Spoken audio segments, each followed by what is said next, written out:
Paper number 12 વિભાગ એના 24 MCQ નું solution. Hello guys and welcome to our channel.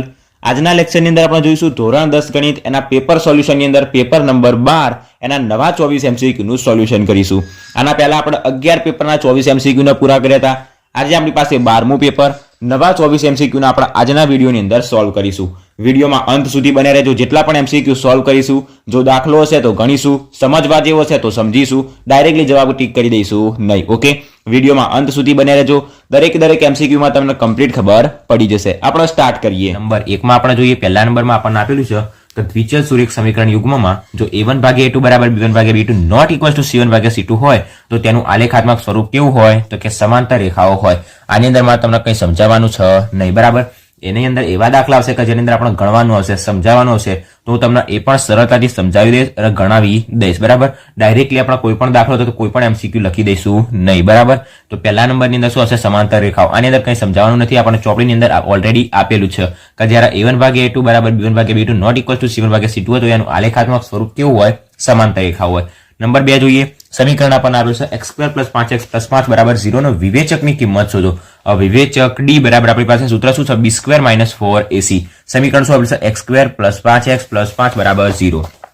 શું આપ્યું છે આપણે સમીકરણ?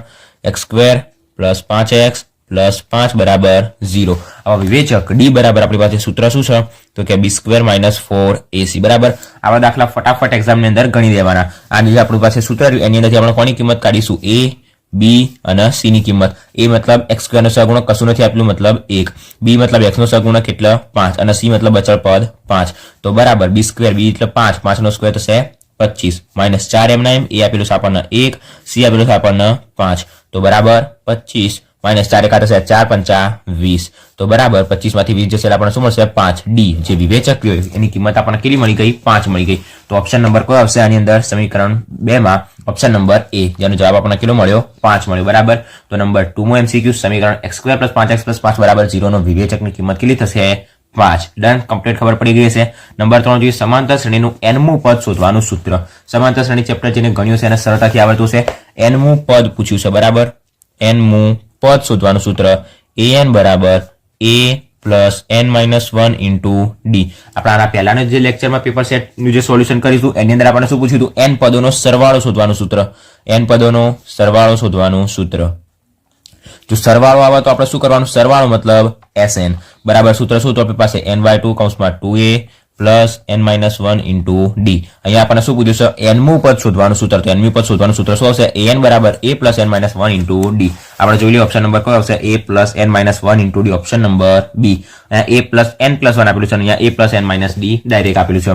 Option number b a + n - 1 * d. Option ધ્યાનપૂર્વક જોજો અને પછી જ એનો શું કરજો? જવાબ આપજો. ઉતાવળમાં ખોટું ઓપ્શન કરી દેતા નહીં. એના પછી આપણે નંબર 4 ની અંદર આપેલું છે યામ ભૂમિતિ ચેપ્ટર નંબર 7 નો દાખલો આપેલો છે કે a પોઈન્ટ a ની કિંમત આપણને આપેલી છે એના પોઈન્ટ 5, 3 અને b એના પોઈન્ટ કેટલા આપેલા છે? 3, 3 હોય તો ab નું મધ્ય બિંદુ શોધો. આપણી પાસે મધ્ય બિંદુ શોધવાનું સૂત્ર શું હતું? જે યામ હતા બરાબર મધ્ય બિંદુના યામ બરાબર શું કહેવાતા? x1 + x2/2 અને y1 + y2/2. અહીંયા આપણને કયા યામ આપેલા છે? a અને b બિંદુના યામ આપેલા છે 5, 3 અને 3, 3. 5, 3 અને બીજા કયા યામ પણ આપેલા છે? 3, 3. અને આપણે મધ્ય બિંદુના યામ શોધવાના છે. તો મધ્ય બિંદુના યામ આપણે શું લખતા હતા? મધ્ય બિંદુ મબી મતલબ મધ્ય બિંદુના યામ બરાબર આપણી પાસે સૂત્ર શું હતું? તો કે x1 + x2/2 અને અલ્પવિરામ કહીને આવતું હતું y1 + y2/2. તો બરાબર અહીંયા આપણી પાસે શું થશે? આપણે શીખવાડીશું એક્ઝામ્પલની અંદર x1 y1 અને x2 y2, બરાબર. જેને ચેપ્ટર નંબર 7 ના વિડીયો જોયેલા છે તેમના સરળતાથી આ બધા દાખલા આવડી જશે. x1 કેટલો છે આપણી પાસે? અહીંયા 5 + x2 કેટલો છે આપણી પાસે? 3/2. પછી y1 કેટલો છે? અહીંયા 3 + y2 કેટલો છે આપણી પાસે? 3/2. તો બરાબર 5 ને 3 થશે 8/2 એટલે 4. 3 ને 3 થશે 6/2 એટલે 3. તો 4 અને 3 મધ્ય બિંદુના યામ આપણને કેટલા મળી ગયા? 4 અને 3. તો જોઈએ ઓપ્શન નંબર કયો આવશે? 4 અને 3 મધ્ય બિંદુના યામ c. 4 અને 3 મળી ગયા, બરાબર. કોઈ બી જે દાખલો હોય એની અંદર મધ્ય બિંદુના યામ શોધવા હોય તો એની માટે આપણી પાસે આ સૂત્ર છે. મધ્ય બિંદુના યામ બરાબર x1 + x2/2 અને y1 + y2/2. એના માટે આપણને બે કિંમતો આપેલી છે. પહેલી કઈ હશે? x1 y1, બીજી હશે x2 y2, બરાબર. x1 + x2, y1 + y2 બધાના બાય આવશે 2. 5 ને 3 8/2 એટલે 4, 3 ને 3 6/2 એટલે 3. આપણને મળી ગયા મધ્ય બિંદુના યામ 4 અને 3. સૂત્ર ખાલી તમારે શું કરવાનું? યાદ રાખવાનું. આ સૂત્ર યાદ હશે તો 2 માર્ક્સની અંદર પણ આવો દાખલો પૂછાઈ શકે. આની અંદર આપણે દાખલો કરવાનો નહીં, ડાયરેક્ટ જ ઓપ્શન નંબર સી 4 અને 3 એવું લખવાનું રહેશે. બરાબર, જો 2 માર્ક્સની અંદર પૂછે તો આપણે દાખલો ગણવાનો. નેક્સ્ટ જોઈએ number 5, sin square theta plus cos square theta equals to 1. Most important સૂત્રનું પહેલું જ સૂત્ર આપણે તમને સમજાવ્યું હતું કે sin square theta plus cos square theta equals to શું થાય? 1 થાય.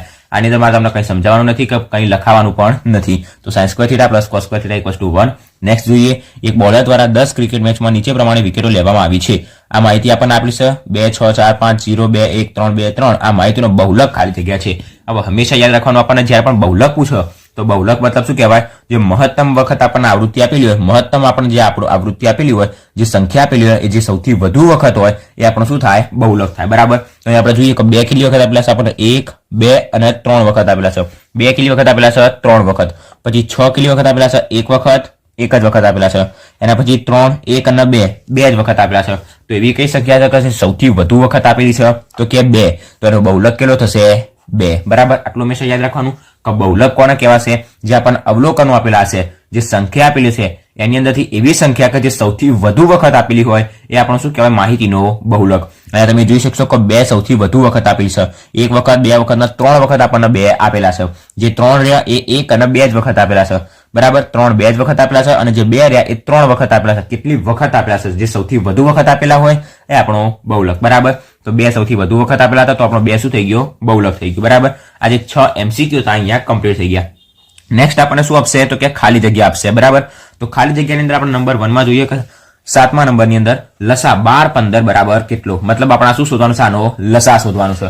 લસા 12 15 મતલબ આપણને એક સંખ્યા આપેલી છે 12, બીજી સંખ્યા આપેલી છે 15. પહેલા નંબરની અંદર શું કરવાનું? અવયવો પાડવાના. આનું વન શોટ રિવિઝન આપણા ચેનલ ઉપર મૂકી દીધેલું છે, તમને વિડીયો મળી જશે. ડિસ્ક્રિપ્શન બોક્સમાં પણ હું વિડીયો મૂકી દઈશ. બરાબર, એની લિંક. 12 ના અવયવ પાડીશું.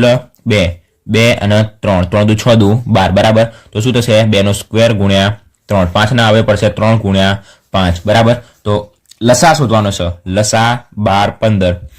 લસા 12 15. તો લસા મતલબ શું? જેટલી વસ્તુ આપેલું છે બધાને ભેગું કરવાનું, ટોળું કરવાનું અને બધાનું શું કરી દેવાનું? ગુણાકાર કરી દેવાનું. અહીંયા 2 નો સ્ક્વેર આપેલો છે તો 2 નો સ્ક્વેર ગુણ્યા 3 3. બંનેની અંદર 3 આપેલા છે તો એક જ વખત 3 લખવાના. અહીંયા આપેલા છે 5, તો બરાબર 2 નો સ્ક્વેર એટલે 4 ગુણ્યા 5 તારી થશે 15 અને 15 ચોક થશે 60. તો લસા 12 15 બરાબર આપણને શું મળશે? 60. ઓપ્શન નંબર આપણે જોઈ લઈએ કયો હશે? તો આ ત્રીજા નંબરનો લસા 12 15 બરાબર આપણને મળશે 60.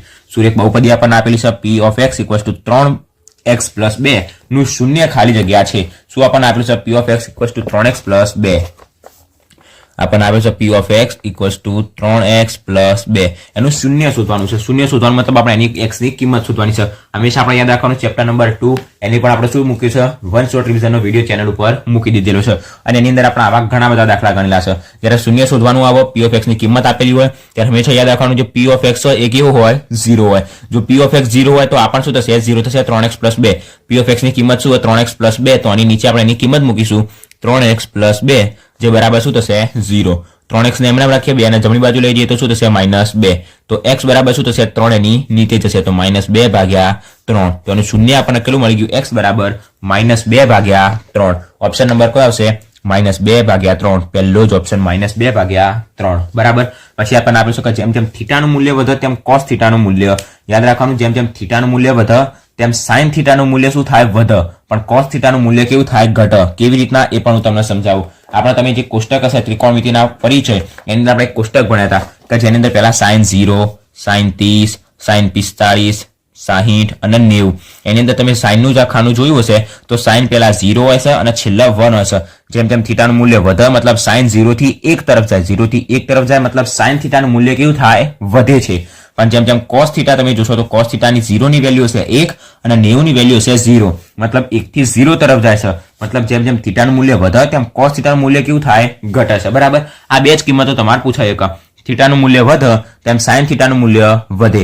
પછી જેમ થીટાનું મૂલ્ય વધે તેમ cos થીટાનું મૂલ્ય કેવું થાય? ઘટે. આના ઉપરથી યાદ રાખવાનું 0 1 મતલબ sin નું મૂલ્ય વધે, 1 0 મતલબ cos નું મૂલ્ય ઘટે. બરાબર, અહીંયા આપણને કોનું પૂછ્યું હતું? cos થીટાનું પૂછ્યું હતું. તો cos થીટાનું મૂલ્ય શું થશે? ઘટે. બરાબર, અહીંયા આપણે 9 MCQ ડન થઈ ગયા. હવે આપણે નેક્સ્ટ એક્ઝામ્પલ જોઈએ.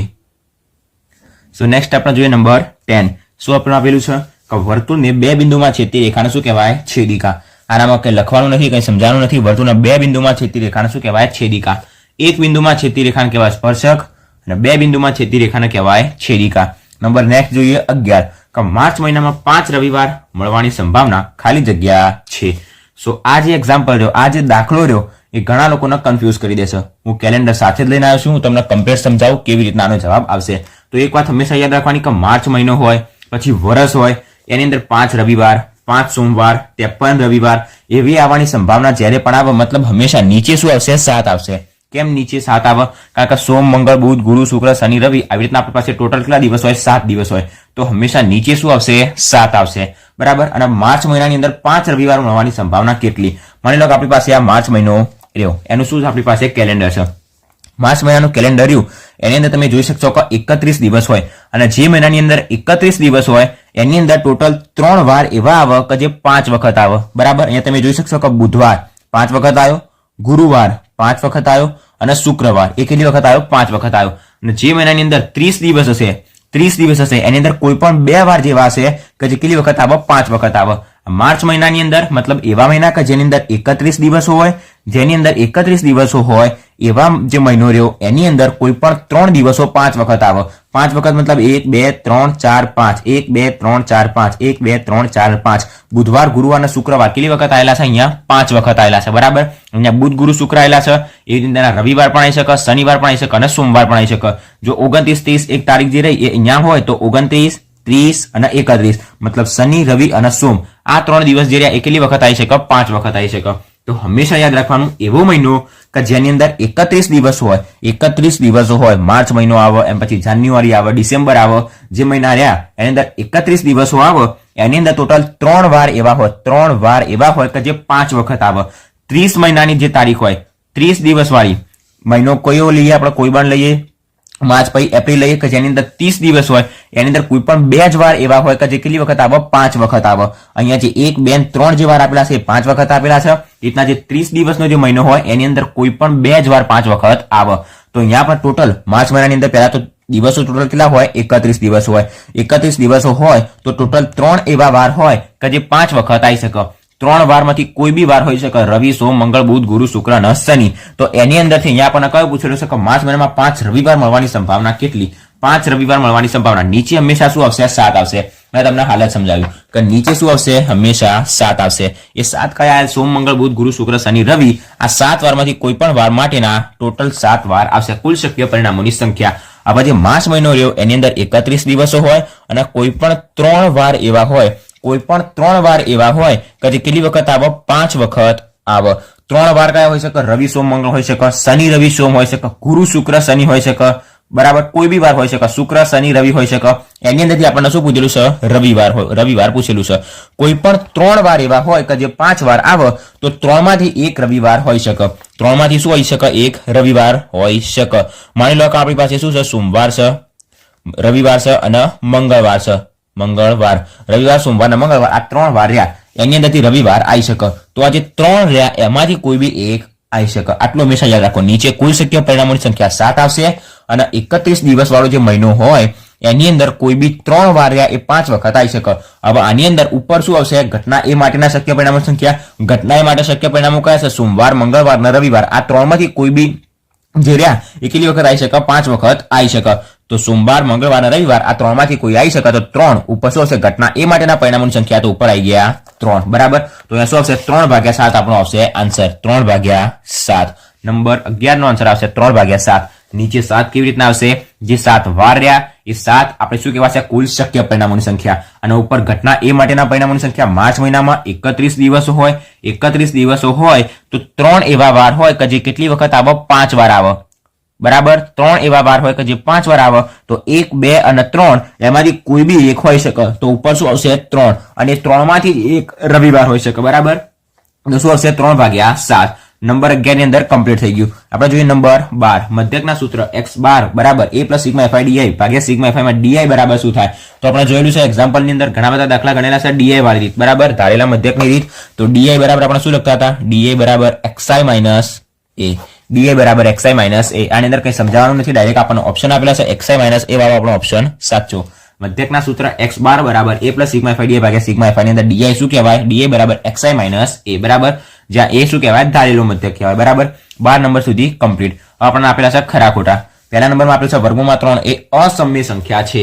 પહેલા ચેપ્ટરની અંદર વાસ્તવિક સંખ્યામાં આપણે સાબિત કરીએ છીએ કે સાબિત કરો કે વર્ગમૂળમાં 3 અસમય સંખ્યા છે, વર્ગમૂળમાં 2 અસમય સંખ્યા છે, તો વર્ગમૂળમાં 3 એ અસમય સંખ્યા છે. સાચું વિધાન આપણને અહીંયા આપેલું છે, સાચું વાક્ય આપણને આપેલું છે. નંબર 14 ની અંદર આપણે જોઈએ કે 2 એ બહુપદી આનું એક શૂન્ય છે. બરાબર, આવા ઘણા બધા દાખલા આવશે અને ઘણા લોકોને ખબર જ નહીં પડતી કે આની અંદર શું કરવું. તો આપણને પહેલા નંબરની અંદર શું આપેલું છે? એક બહુપદી આપેલું છે, જે અહીંયા આપણે લખી દઈએ p of x = x² - 6x + 8. x² - 6x + 8 કોની કિંમત આપેલી છે? આપણને p of x ની કિંમત આપણને આપેલી છે. હવે હંમેશા યાદ રાખવાનું, જ્યારે આપણને કોઈ બહુપદી 2 એ બહુપદી આનું એક શૂન્ય છે. કોનું શૂન્ય? આનું શૂન્ય. કયું છે? 2. તો આ જે સમીકરણ રહ્યું એની અંદર આપણે 2 મૂકી દેવાના. જ્યાં x બરાબર શું મૂકી દેવાના? 2 મૂકી દેવાના. જો આપણને આની કિંમત જે રહી એ 0 મળી જાય તો શૂન્ય છે. તો x બરાબર 2 આપણે આની અંદર મૂકી દઈએ. તો x² મતલબ શું થશે? 2 નો સ્ક્વેર 4 માઇનસ 6 ગુણ્યા 2 x ની જગ્યાએ મૂકીશું 2 તો 6 દુ થશે 12 પ્લસ 8 તો બરાબર આપણને શું મળશે? 4 ના થશે 12 અને -12 બરાબર આપણને શું મળી ગયા? 0. બરાબર 0 મળી ગયા. મતલબ x બરાબર જે 2 હતું એ શું છે? આ બહુપદીનું શૂન્ય છે. મતલબ આપેલું વાક્ય કેવું છે? સાચું છે. ડન. એના પછી આપણે જોઈએ નંબર 15 દ્વિઘાત સમીકરણ આર્યું બરાબર 0 ને ઉકેલ 3 અને 4 છે. આપણને એક સમીકરણ આપ્યું છે x² - 7x + 12. x² - 7x + 12 કોની કિંમત આપેલી છે? આપણને p of x ની કિંમત આપેલી છે. કોઈ સમીકરણ આપેલું છે, એના ઉકેલ 3 અને 4 છે. એના ઉકેલ 3 અને 4 છે. એના શૂન્ય 3 અને 4 છે એ આપણે ચકાસવાનું છે. મતલબ આપણને એક કિંમત આપી છે x બરાબર 3 અને એક કિંમત આપી છે x બરાબર 4. તો શું કરીએ? અહીંયા x બરાબર પહેલા 3 મૂકીએ. જો 0 મળી જાય તો સાચું, અને x બરાબર 4 મળી જાય, 4 બરાબર 0 મળી જાય તો પણ સાચું. બંને બરાબર 0 મળે તો શું કહેવાય? એના ઉકેલ છે. તો પહેલા નંબરની અંદર બરાબર પહેલા શું મૂકીશું? 3 મૂકીશું. તો 3 નો સ્ક્વેર 9 માઇનસ 7 ગુણ્યા 3 7 થશે 21 પ્લસ 12. 12 ના 9 કેટલા થશે? 21 - 21 બરાબર આપણને મળી ગયા 0. મતલબ 3 એ આનો ઉકેલ છે. આપણે જોઈએ p of x બરાબર અહીંયા p of શું મૂકીશું? 4 મૂકીશું. મતલબ આપણે લખી શકાય p of 4 બરાબર અહીંયા 4 મૂકીશું એટલે 4 નો સ્ક્વેર થશે 16 માઇનસ 7 ચોક થશે 28 અને પ્લસ 12 એમના એમ. તો બરાબર 16 ના 12 કેટલા થશે? 28 - 28 બરાબર આપણને મળી જશે 0. બરાબર બંનેની અંદર આપણને 0 મળી ગયા. મતલબ બંને શું છે? એના ઉકેલ છે, અથવા તો બંને એના શૂન્યો છે. તો દ્વિઘાત સમીકરણ x² - 7x + 12 બરાબર 0 ના ઉકેલ કયા છે? 3 અને 4 છે. આપેલું વિધાન સાચું છે. બરાબર. કોઈ ઘટના a માટે p of a બરાબર p of a બાર થાય છે તે શક્ય છે, થઈ શકે. આપણને કોઈ ઘટના a ની સંભાવના આપેલી હોય 1/2 તો બીજી ઘટનાની સંભાવના કેટલી થાય? 1/2 થાય. કારણ કે ટોટલ ઘટનાની સંભાવનાનો સરવાળો કેટલો થાય? 1 થાય. તો 1 - 1/2 એટલે આપણને શું મળી જાય? 1/2. બરાબર. તો આવું શક્ય છે. બરાબર. 4 વિધાન આપણને સાચા આવેલા છે. નેક્સ્ટ જોઈએ આપણને નંબર 17 ની અંદર શું આપેલું છે? કોઈ પણ સમાંતર શ્રેણી માટે a10 - a5 ની કિંમત શોધો. કોની કિંમત આપણે શોધવાની છે? a10 - a5. તો બરાબર પહેલા નંબરની અંદર જોઈએ a10 માટે આપણે a નું સૂત્ર મૂકીશું તો શું આવશે? a plus n - 1. n - 1 આપણે કેટલા આપેલા છે? 10 - 1. તો 10 - 1 into d. પછી આ માઇનસ એમના એમ માઇનસ a5 ની કિંમત મૂકીશું તો a પ્લસ શું કરીશું? n - 1 into d. n - 1 એટલે કેટલા? 5 - 1 into d. બરાબર. અને આપણે શું લખીશું? કૌંસની અંદર લખીશું. તો બરાબર a પ્લસ 10 માંથી 1 જશે એટલે 9 ગુણ્યા d એટલે 9d. પછી માઇનસ કૌંસ ખોલીશું એટલે અંદરનું ચિહ્ન બદલાઈ જશે a, અને પ્લસ નું શું થશે? માઇનસ થઈ જશે. કારણ કે 12 માઇનસ હોય તો અંદરનું ચિહ્ન બદલાઈ જાય. 5 - 1 એટલે શું થશે? 4 અને ગુણ્યા d એટલે 4d. a કેન્સલ થઈ જશે. 9d - 4d બરાબર આપણને શું મળશે? 5d. તો આપણો આનો બરાબર a10 - a5 બરાબર આપણને શું મળશે? 5d. આપણો આન્સર આવી ગયો. કેટલો આવ્યો? 5d. બરાબર. એ આપણો દાખલો આ જે કયો કયા નંબરનો? તો 17 નંબરનો. એનો જવાબ શું આવશે? a10 - a5 બરાબર 5d. બરાબર. નેક્સ્ટ જોઈએ આપણે નંબર 18. તો નંબર 18 ની અંદર આપણને શું આપેલું છે? વર્તુળના બહારના ભાગમાં આવેલ કોઈ બિંદુથી દોરેલો સ્પર્શકની લંબાઈ. આ જે દાખલો રહ્યો એની અંદર રકમની અંદર ભૂલ આપેલી હતી. બરાબર. પણ અમે સુધારી દીધેલી છે. એવા ઘણા બધા દાખલા આવશે કે જેની અંદર રકમની અંદર ભૂલ આવશે. આ પેપર સેટની અંદર એવી બીજા 2-3 ભૂલો છે જેને હું શોધી રહ્યો છું. બરાબર. જવાબ મળી જાય તો ખરી, નકર આપણે એ એક્ઝામ્પલને શું કરી દેવાના? છોડી દેવાના. બોર્ડની એક્ઝામમાં પણ ચિંતા કરવાની જરૂર નહીં. જો રકમની અંદર ભૂલ હશે, જો તમે નહીં ગણી ના આવો તો કંઈ ચિંતા કરવાની જરૂર નથી. બોર્ડવાળા તમને માર્ક્સ આપી દેશે. આ ફિક્સ છે. બરાબર. જો કોઈ ભૂલ હોય, ઘણી વખત હોય જ છે ઘણી બધી ભૂલો. બરાબર. જો કોઈ ભૂલ હશે તો તમને માર્ક્સ ઓલરેડી એ જાતે જ આપી દેશે. બરાબર.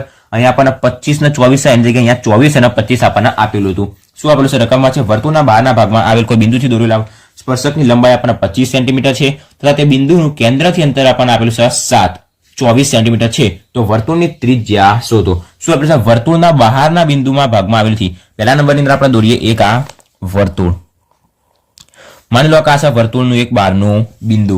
તો વર્તુળના બહારના બિંદુ બહારના ભાગમાં આવેલ કોઈ બિંદુથી દોરેલા સ્પર્શકની લંબાઈ 25, વર્તુળનું બહારનું બિંદુ, એના પરથી વર્તુળ પર દોરેલો એક સ્પર્શક, એની લંબાઈ આપણને આપેલ છે 25 સેન્ટીમીટર, બરાબર. એના પછી આપણને શું આપેલું છે, તથા તે બિંદુનું કેન્દ્રથી અંતર 24 સેન્ટીમીટર, તથા તે બિંદુ મતલબ આ બિંદુનું, કેન્દ્રથી મતલબ આ સેન્ટર જે કેન્દ્રથી અંતર રહ્યું એ કેટલું આપણને આપેલું છે, 24 સેન્ટીમીટર આપણને આપેલું છે. તો આપણને શું શોધવાનું કીધેલું છે, તો કીધેલું છે કે ત્રિજ્યા શોધો. તો ત્રિજ્યા મતલબ આ શું થાય, આપણી ત્રિજ્યા. અહીંયાથી આટલી કિંમત શું થશે, આપણી ત્રિજ્યા. આ ભાગ આપણે શોધવાનું છે. નામ આપી દઈએ ABC. ત્રિકોણ આપણને આપેલું છે, કર્ણનો વર્ગ બરાબર બાકીની બે બાજુના વર્ગનો સરવાળો. સરળતાથી આપણને AC ની કિંમત મળી જશે, બરાબર. તો કર્ણ કયો છે, AB. તો AB નો સ્ક્વેર, કર્ણનો વર્ગ બરાબર બાકીની બે બાજુ AC સ્ક્વેર પ્લસ બીજી બાજુ કઈ થશે, BC સ્ક્વેર. તો તેથી AB સ્ક્વેરની કિંમત આપણને કેટલી આપી છે, 25. 25 કોની કિંમત આપી છે, AB ની. તો AB સ્ક્વેર મતલબ 25 નો સ્ક્વેર 625, બરાબર. AC સ્ક્વેર આ શું છે, પ્લસ AC સ્ક્વેર આપણે શોધવાનું છે. તો AC સ્ક્વેર એમના એમ પ્લસ BC આપણને કેટલો આપશે, 24. એનો સ્ક્વેર થશે 576. તો તેથી 625 576 આ બાદ લઈએ તો -576, બરાબર. AC square. તો તેથી AC સ્ક્વેર બરાબર આપણને શું મળશે, 625 - 576 49. તો તેથી AC બરાબર આપણને શું મળી જશે, 7. તો જે AC રહી, ત્રિજ્યા રહી, એની કિંમત આપણને આની અંદર કેટલી મળશે, 7, બરાબર. વર્તુળની ત્રિજ્યા શોધો, જે આપણને કેટલી મળી ગઈ, 7 સેન્ટીમીટર, બરાબર. 7 સેન્ટીમીટર. અને ઉપરની અંદર આપણને જવાબ કેટલો મળે, તો 5D. અને જવાબ મળ્યો 7 સેન્ટીમીટર. પછી આપણને આપેલું છે વર્ગ 10 20 ની અધસીમા જણાવો. અધસીમા મતલબ જે આગળની સીમા આપેલી હોય શું કહેવાય, અધસીમા. તો 10 શું કહેવાશે, અધસીમા. 20 કહેવાય ઉર્ધ્વ સીમા, બરાબર. 20 કહેવાશે ઉર્ધ્વ સીમા. એની અંદર વર્ગ લંબાઈ પણ પૂછે. વર્ગ લંબાઈ મતલબ શું, પાછા નામથી આગળના બાદ કરી દેવાનો, જે શું કહેવાશે, વર્ગ લંબાઈ h. પછી તમને મધ્ય કિંમત પૂછો. મધ્ય કિંમત તો 20 - 10 ભાગ્યા 2, અથવા તો શું કહેવાય, 20 - 10 એટલે 10 ભાગ્યા 2 એટલે આપણને મળશે 5. ના સોરી, મધ્ય કિંમત શોધવાની હોય ત્યારે બંનેનો સરવાળો ભાગ્યા 2 આવશે. બંનેનો સરવાળો ભાગ્યા 2 એટલે શું થશે, 10 + 20 ભાગ્યા 2, તો 30 ભાગ્યા 2 એટલે આપણને શું મળશે, 15 મળશે, બરાબર. ફરીથી કહું, 10 અને 20 આપણને શું આપેલું છે, 10 અને 20 આપણને એક બિંદુ આપેલું છે. તો એનું શું શોધવાનું કીધું છે, આપણે પહેલા નંબરની અંદર અધસીમા. તો 10 શું કહેવાશે, અધસીમા. 15 કહેવાશે ઉર્ધ્વ સીમા, ઉર્ધ્વ સીમા. જો વર્ગ લંબાઈ h શોધવાનું કહે તો પાછળનામાંથી આગળના બાદ કરી દેવાની. અહીં આપણને 10 થી 20 આપેલું છે ને, હા, તો 10 થી 20 આપેલું છે. તો 20 કહેવાશે આપણી ઉર્ધ્વ સીમા. વર્ગ લંબાઈ h શોધવાનું કે મતલબ પાછા નામથી આગળના બાદ કરી દેવાનું. તો 20 - 10 એટલે આપણને મળશે 10. જો મધ્ય કિંમત શોધવાનું કે અથવા મધ્ય બિંદુ શોધવાનું કે આની અંદરથી, તો બરાબર શું થશે, બંનેનો સરવાળો ભાગ્યા 2. બંનેનો સરવાળો એટલે 10 + 20 ભાગ્યા 2 બરાબર શું મળશે, 10 અને 20 થશે 30 ભાગ્યા 2 એટલે આપણને મળશે 15. ડાયરેક્ટલી આપણે શોધી શકાય કે 10 અને 20 વચ્ચે કઈ સંખ્યા આવે અહીંયા, તો કે 15, બરાબર. તો મધ્ય બિંદુ તો મધ્ય કિંમત કઈ આવશે, એની 15, બરાબર. સો નેક્સ્ટ એક્ઝામ્પલ આરો કમ્પ્લીટ થઈ ગયું. એની અધસીમા આપણે જોવાની હતી, કેટલી મળી ગઈ અધસીમા, 10 અને 20 માંથી 10 શું કહેવાય, એની અધસીમા, અને 20 કહેવાશે ઉર્ધ્વ સીમા, બરાબર. પછી આપણને આવે છે નંબર 20 માં કે જો P of A બરાબર 3/4 હોય તો P of A બારની કિંમત શોધો. P of A આપણને આપેલું છે 3/4. P of A બરાબર 3/4. તો P of A બારની આપણે શું શોધવાની છે, કિંમત શોધવાની છે. સિમ્પલ એક્ઝામ્પલ છે, આપણી પાસે આપણને ખબર છે કે P of A ઘટના A ની સંભાવના અને ઘટના A નહીંની સંભાવના હંમેશાનો સરવાળો કેટલો થાય, 1 થાય. શું શોધવાનું છે, P of A બાર. તો P of A બાર બરાબર 1, અને આપણે આ બાદ લઈ જઈએ તો શું થશે, -P of A. તો બરાબર 1 - P of A ની કિંમત આપણને કેટલી આપી છે, 3/4, બરાબર. અહીંયા 4 ને નીચે શું લઈ લઈએ, લસા લઈ લઈએ. તો 4 આના જોડે ગુણાશે તો 4 × 4 - 3 બરાબર આપણને શું મળશે, 1/4. તો જે 1/4 આપણને કોની કિંમત મળી ગઈ, P નહીંની, P A મતલબ ઘટના A નહીંની સંભાવના P of A બાર કેટલી મળી ગઈ, 1/4. અને આપણે સોલ્યુશન કરવું હોય તો કેવી રીતના કરી શકાય, 3/4 + 1/4, 4 લસા 3 ને 4/4 એટલે 1, મતલબ ટોટલ ઘટનાની સંભાવના કેટલી થઈ જાય, 1 થઈ જાય, બરાબર. તો આપણને P A નહીંની સંભાવના કેટલી મળી ગઈ, ઘટના A નહીંની સંભાવના 1/4. નેક્સ્ટ જોઈએ આપણને 4 સૂત્રો આપેલા છે. બધા જે પેપર સેટ એની અંદર નીચે આપણને 4 સૂત્રો જ આપેલા છે, જેના શું જોડવાના હોય, જોડકા જોડવાના હોય. નંબર 21 જોઈએ. આની અંદર કશું ગણવાનું હોતું નથી, તમને સૂત્રો યાદ જ હોવા જોઈએ, બરાબર. આની અંદર પણ હું કઈ ના કહી શકું. હા, જો તમને સૂત્રો ના આવડતા હોય તો શોર્ટ વિડીયોની અંદર પહેલા 3 શોર્ટ વિડીયો આપણે મૂકેલા છે. બધા જ સૂત્રો એની અંદર મેં તમને બતાવેલા છે. 3 વિડીયો એની અંદર સમજાવવાનું કશું હોતું નથી, બરાબર. નળાકારનું કુલ પૃષ્ઠફળ શું હોય એનું સૂત્ર આપણે યાદ રાખવું પડે, કારણ કે દાખલાની અંદર યુઝ થાય, ઉપયોગી થાય, બરાબર. તો મેં 3 જે પહેલા વિડીયો રહ્યા એની અંદર મેં બધા જ સૂત્રો મૂકી દીધેલા છે. ચેપ્ટર નંબર 1 થી 14 બધા જ સૂત્રો મેં મૂકી દીધેલા છે. શોર્ટ વિડીયો ઓપન કરજો અને પહેલા જ 3 વિડીયો તમે જોઈ લેજો, એની અંદર તમને મળી જશે, બરાબર. નંબર 21 જોઈએ કે નળાકારનું કુલ પૃષ્ઠફળ. તો નળાકારનું કુલ પૃષ્ઠફળનું સૂત્ર શું છે આપણી પાસે, 2πr કૌંસની અંદર h + r, બરાબર. તો જે 21 રહ્યો એનો જવાબ શું આવશે, C, બરાબર. ગોળકનું ઘનફળ મતલબ 4/3 પાઈ આર ક્યુબ. 4/3 પાઈ આર ક્યુબ મતલબ 4/3 પાઈ આર ઘન મતલબ આન્સર નંબર એ. બરાબર. ક્યુબ એટલે એનો ઘન. બરાબર. તો નળાકારનું કુલ પૃષ્ઠફળ 2 પાઈ આર કોસમાં h પ્લસ આર અને ગોળકનું ઘનફળ કેટલું થશે 4/3 પાઈ આર ક્યુબ. 4/3 પાઈ આર ઘન. બરાબર. સૂત્રો આપણને યાદ હોવા જોઈએ. નંબર જોઈએ 23. લઘુ વૃત્તાંશનું ક્ષેત્રફળ આપણે પૂછેલું છે લઘુ વૃત્તાંશનું ક્ષેત્રફળ. તો લઘુ વૃત્તાંશનું ક્ષેત્રફળ મતલબ c. આની અંદર શું આવશે θ/360 પાઈ આર સ્ક્વેર. એની અંદર તમને એવી રીતના પણ આપી શકે કે પાઈ આર સ્ક્વેર θ/360. તો આન્સર નંબર c. લઘુ વૃત્તાંશનું ક્ષેત્રફળ પૂછો તો શું આવશે પાઈ આર સ્ક્વેર θ/360 અથવા તો θ/360 ગુણ્યા પાઈ આર સ્ક્વેર. તમને બંને રીતના પૂછી શકે. બરાબર.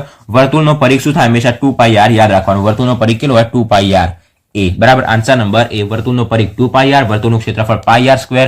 અર્ધવર્તુળનું ક્ષેત્રફળ પૂછો તો પાઈ આર સ્ક્વેર બાય 2. અર્ધવર્તુળનો પરિઘ પૂછો તો 2 પાઈ આર બાય 2 મતલબ એકલો પાઈ આર. બરાબર. સૂત્રો અર્ધવર્તુળના પૂછે તો વર્તુળ પરથી જ આપણે બનાવી શકાય. બરાબર. તો અહીંયા આપણા જે 4 સૂત્રો આપણને આપેલા હતા એ પણ અહીંયા શું થઈ ગયો કમ્પ્લીટ થઈ ગયા. આ સાથે આપણા જે 24 MCQ હતા એ પણ અહીંયા શું થઈ ગયા કમ્પ્લીટ થઈ ગયા. સ્વાધ્યાય લેક્ચરમાં આપણે અહીંયા સુધી રાખીએ.